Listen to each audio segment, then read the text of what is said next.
تو کیستی؟ مسلمان. دینت چیست؟ اسلام. پیامبرت کیست؟ حضرت محمد صلی الله علیه و سلم. مسلمان چی میگه؟ لا اله الا الله محمد رسول الله. پیامبر در کجا به دنیا آمد؟ مکه.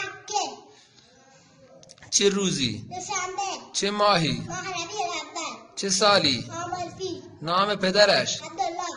نام مادرش؟ آمنه. نام همسرانش؟ خدیجه و عایشه. نام دایش؟ حلیمه.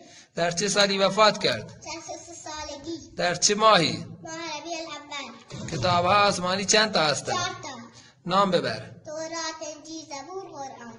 خلفاء راشدین چند تا هستند؟ 4 تا. نام ببر.